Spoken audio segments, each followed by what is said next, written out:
Свою любимую собаку старик похоронил еще 2 года назад в лесу под старым деревом. Очень горевал он по своему другу и часто навещал его могилку. Старик когда-то работал в этих краях лесником, правда, от дел он уже давно отошел в силу преклонного возраста и спокойно жил на пенсии. А год назад умерла его жена и остался пожилой мужчина совсем один в своем стареньком доме. Эта неделя выдалась у старика очень неприятной. Коза сорвалась с веревки и пропала неизвестно куда. Оставалось одно — идти искать животное в лес, если, конечно, она еще жива. Старик даже представить себе не мог, чем обернутся эти поиски. Идя по знакомой тропе, мужчина увидел что-то белое недалеко в кустах. Старик уже подумал, что нашлась его беглянка и поспешил к ней, но вместо привычного козьего крика, в ответ он услышал тихий жалобный вой. Медленно раздвигая кусты, мужчина увидел небольшую собаку около дерева. «Что же ты тут забыл, дружок?» — спросил вслух мужчина, но ответа не последовало. Подойдя ближе, старик понял причину, по которой животное находится здесь. Пса привязали к дереву. Старик снова начал закипать. Да что ж за несправедливость-то творится на белом свете? В мире бардак, даже в лесу бардак. Как можно взять и привязать пса к дереву? Старик был зол на весь мир. Подойдя ближе к собаке, мужчина начал развязывать животное, но вдруг взгляд его упал на белый конверт, на котором сидела собака. Медленными движениями старик взял конверт и начал его открывать. Внутри было письмо, которое было подписано детским почерком. Руки мужчины затряслись, и он начал читать. «Здравствуй, добрый человек. Если ты читаешь это письмо, то я надеюсь, что ты действительно хороший человек, раз подошел к моей собаке. Мне ничего не оставалось делать, кроме как совершить этот поступок. У нас проблемы в семье, и мой папа постоянно пьет, ругается с мамой, а потом вымещает злобу на нашей собаке. Я не смог больше на это смотреть и решил защитить пса, поэтому отвел его в лес. Пожалуйста, заберите султана к себе». Старик пустил скупую слезу, последний раз этот суровый человек плакал еще в раннем детстве. Ему было жалко незнакомого мальчика и его собаку. Он с ужасом думал о том, что мог бы сегодня не найти султана, и бедный пес бы остался в этом лесу навсегда.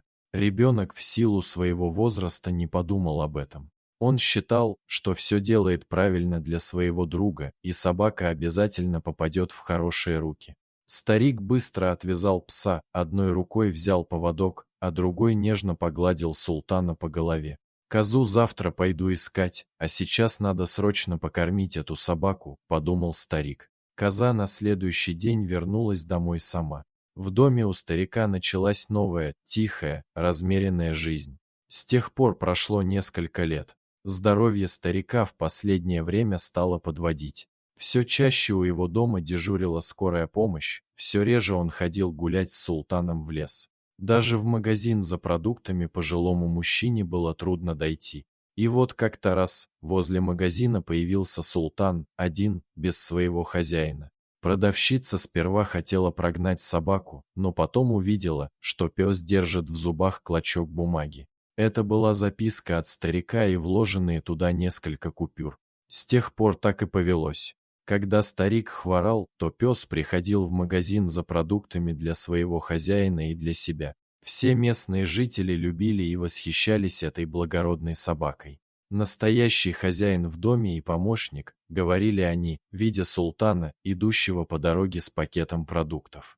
Соседи всегда знали, что старик болен и спешили к нему на помощь, помогали ему по хозяйству, покупали для него лекарства, ведь в аптеку султана с запиской не пошлешь. В один из зимних морозных дней на пороге магазина снова появился султан. Только привычной записки у него не было. Собака металась по магазину и громко скулила. Гриша, муж продавщицы, подошел к нему, погладил по голове и попытался успокоить. Потом выглянул в окно и стал всматриваться вдаль. Смутная догадка омрачила его лицо. Со стариком что-то страшное случилось. Не зря. Пес прибежал и мечется по магазину. И свет не горит в доме у старика, и дым из трубы не идет. А на дворе мороз. В душе была паника. Супруги переглянулись и, не сговариваясь, бросились на улицу к соседу. Султан бежал впереди, как будто показывая дорогу. На кровати лежал старик и совсем не двигался. Вера бросилась к нему, схватила руку, стала щупать пульс. Распахнула одеяло, приложила голову к его груди. Сердце слабо, но стучит, приступ у него. Закричала Вера. «Срочно вызывай скорую!» Скомандовала она мужу, а сама начала оказывать старику первую помощь. Скорая приехала быстро и старику помогли, хотя в больницу он ехать отказался. Он боялся оставить султана одного, ведь сегодня тот спас своего хозяина от смерти. Дорогие зрители, если вам понравилось это видео, то ставьте лайк и подписывайтесь на наш канал. До свидания.